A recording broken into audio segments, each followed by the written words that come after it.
लखनऊ में हुए अग्निकांड में 15 बच्चों ने अपनी जान गंवाई है, जबकि कई लोग इसमें गंभीर रूप से घायल हुए। वहीं मौत के तांडव को लेकर अब लोग सिस्टम की नाकामी पर सवाल उठा रहे हैं। क्या कभी अंबर से सूर्य बिछड़ता है। नीचे पेट शॉप और ऊपर अवैध गेमिंग जोन और कोचिंग सेंटर, सुरक्षा के नाम पर शून्य इंतजाम। और जैसे ही आग लगी, कोचिंग सेंटर में लगे इलेक्ट्रॉनिक स्मार्ट लॉक जाम हो गए। सवाल ये कि इस अवैध निर्माण पर जिम्मेदार अधिकारी अब तक आंखें मूंदे क्यों बैठे थे। हादसे के बाद प्रशासन जागा। सीएम योगी के निर्देश पर बिजली विभाग और एलडीए के 4 अफसरों को सस्पेंड कर दिया गया। 6 नामजद अभियुक्तों में से रामकृष्ण उपाध्याय और वीरेंद्र शुक्ला समेत 4 आरोपी गिरफ्तार हो चुके हैं और अब बुलडोजर एक्शन की तैयारी है।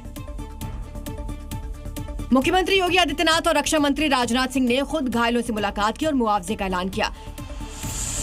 जांच के लिए एसआईटी गठित कर दी गई है, लेकिन बड़ा सवाल अब भी वही है, क्या इस सस्पेंशन और गिरफ्तारियों से वो 15 मासूम वापस आ पाएंगे? आखिर कब रुकेगा चंद रुपयों के लिए जिंदगी से खिलवाड़ का ये खूनी खेल?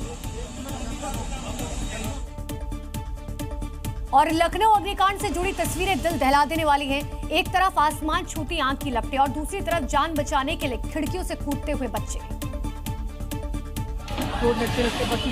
हादसा इतना खौफनाक था कि रेस्क्यू टीम को दीवार तोड़कर शवों को बाहर निकालना पड़ा। इस भीषण अग्निकांड में कई जिंदगियां पल भर में खाक हो गई, लेकिन इस तबाही के पीछे की इनसाइड स्टोरी बेहद चौंकाने वाली है।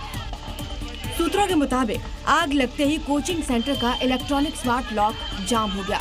दरवाजा ना खुलने की वजह से बच्चे अंदर ही ट्रैप हो गए।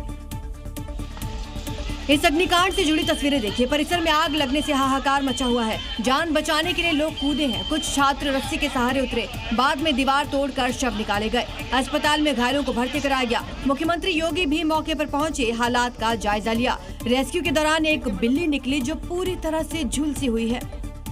इस बिल्डिंग में ना तो कोई इमरजेंसी एग्जिट था, ना ही फायर सेफ्टी की एनओसी। इसके अलावा शॉर्ट सर्किट, ओवरक्राउडिंग, रेगुलेटरी लापरवाही, ज्वलनशील सामग्री और वुडन फर्नीचर भी आग लगने की बड़ी वजह है।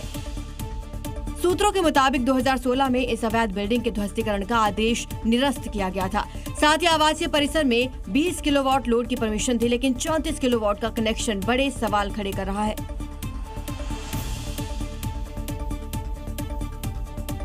और चलिए अब आपको ग्राफिक जरिए बताते हैं कि डिजिटल लॉक से कब और कहां बड़े हादसे हुए, जिसमें लोगों ने अपनी जिंदगी गंवा दी। देखिए, मौत का डिजिटल लॉक समझाते हैं। 18 मार्च 2026 को इंदौर में एनिक्स कॉलोनी में लगी आग और एक ही परिवार के 8 लोगों की मौत हो गई डिजिटल लॉक की वजह से।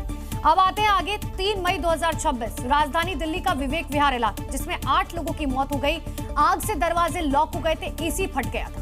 इसके अलावा 3 जून 2026 याद कीजिए, दिल्ली का ही मालवीय नगर इलाका, जहां पर एक होटल में आग लगी थी और हादसे में 23 लोगों की मौत हुई थी, जिसमें कई विदेशी शामिल थे। और अब 22 जून यानी कि कल की बात करते हैं। 22 जून 2026 लखनऊ में जहां एक कोचिंग सेंटर में भीषण आग लगी। हादसे में 15 लोगों की मौत है और जिसमें कई बच्चे शामिल हैं, जिसकी वजह से कहा जा रहा है कि आखिर डिजिटल लॉक की वजह से किस तरीके से लगातार लोगों की मौत हुई है। तो लखनऊ में हुए दर्दनाक अग्निकांड के बाद अब उत्तर प्रदेश का प्रशासन पूरी तरीके से एक्शन मोड में है।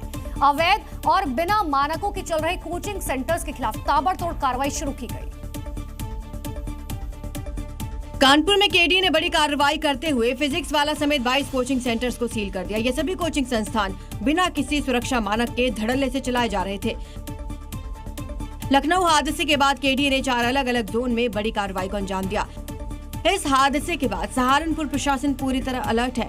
सिटी मजिस्ट्रेट और मुख्य अग्निशमन अधिकारी की संयुक्त टीम ने भारी पुलिस बल के साथ शहर के कई कोचिंग सेंटर्स का सघन निरीक्षण किया। जांच के दौरान 2 बड़े कोचिंग सेंटर्स में भारी कमियां पाई गई, जिन्हें तुरंत दुरुस्त करने के कड़े निर्देश दिए गए। प्रशासन ने साफ चेतावनी दी कि सुरक्षा मानकों में लापरवाही बरतने वालों को बख्शा नहीं जाएगा और उनके खिलाफ सख्त कानूनी कार्रवाई की जाएगी।